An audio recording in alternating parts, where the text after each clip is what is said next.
I love you so much. I love you. I just want to whip you around and look at you. I don't want to look at you. Oh, okay. Are you going to read them? You want me to start? Yeah. Okay.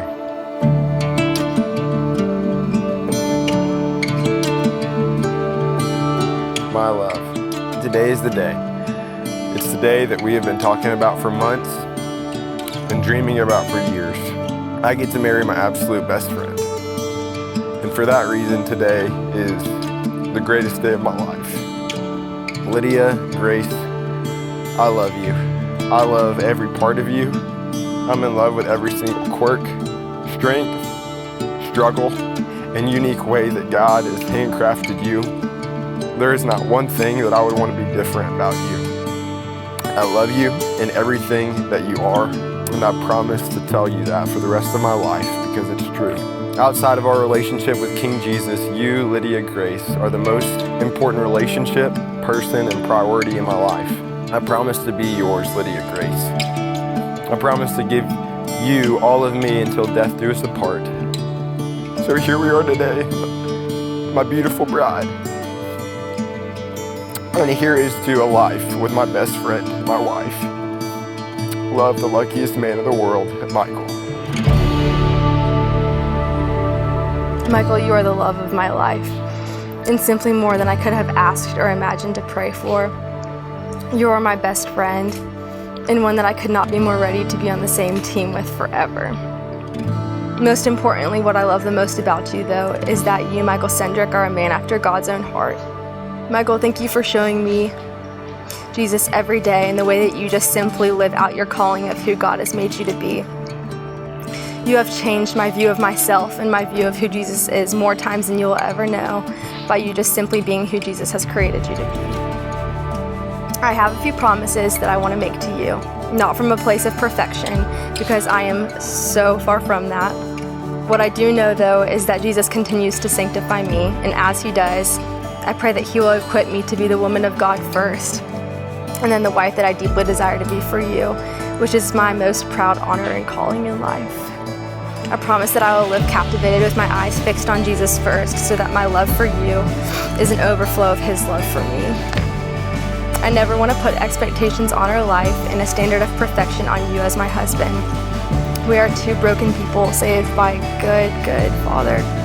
I want to walk through this brokenness of life together with a 70 times 7 amount of forgiveness and simply live through delight rather than disappointment. You are my favorite person in the whole world. The sight of your presence still makes me giddy to this day.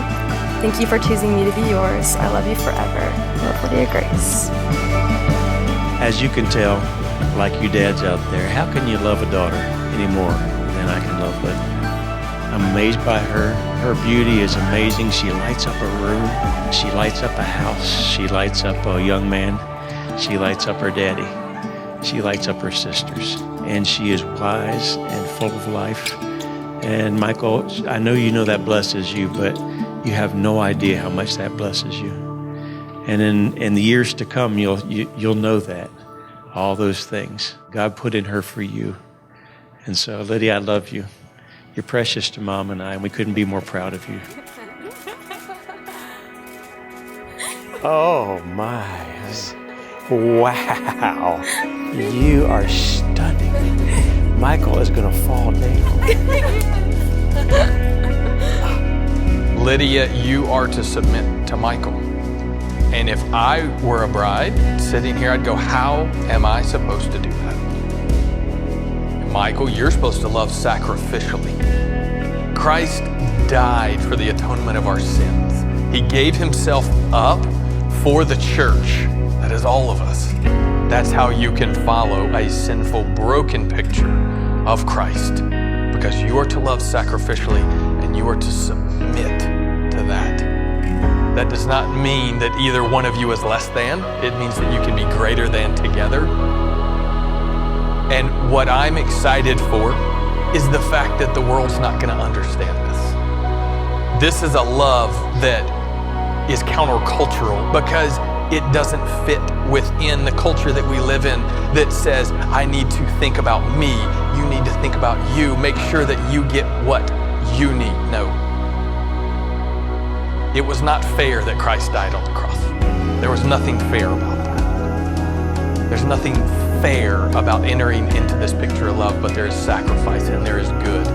And when you can shine that light, when you can brokenly run towards Christ together, you are representing that picture, and people aren't going to understand that, and they're going to go, please explain that. And then we get to share about the Christ that we know and that we love. That's why I'm excited for the two of you to be married, because I think you're going to bring a lot of praise to the kingdom of heaven. Michael, I think it's time. You can kiss your bride. Oh, yeah.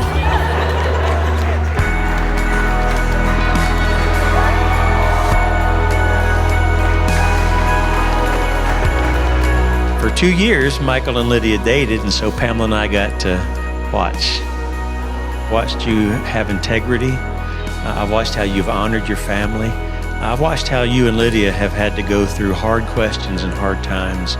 And I asked Lydia about that. First time that she said to me, Dad, you know, it was how's your week going? Oh, it's kind of tough.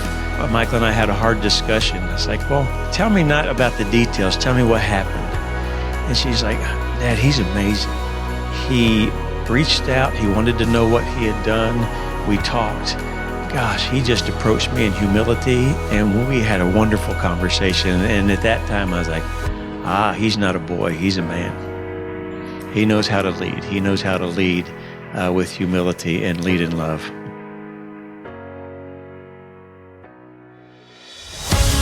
Mike just isn't my cousin. He's my brother. He's my best friend. Michael's an encourager, and Michael knows discipline. When I'm down and need to be encouraged, Mike will be there to lift me up. He will pray with me and encourage me with biblical truth in times of sadness, but will put me in my place when I need to be humbled. Lydia, I'm so happy that you now get to experience every great aspect of Michael for yourself. Michael will encourage you in times of need and praise every one of your victories. He will never fail to be real with you and will always have an open heart receiving everything you share with him. He will always remain loyal and never stop pursuing your heart. Most importantly, he will never fail to point you to the cross. If I could only say one thing tonight, it would be that it's been the greatest blessing in my entire life, being sisters and best friends with you, Lids. We've had thousands of amazing memories together, but what I love the most is that God has let us do life together, because I truly can't imagine not doing it with you. She embodies Proverbs 31:25, which says she's clothed with strength and dignity and laughs without fear of the future. Lydia, you have such a strength that's rooted in believing that God is who he says he is, and he'll do what he says he'll do. You also have the best laugh. That's absolutely contagious.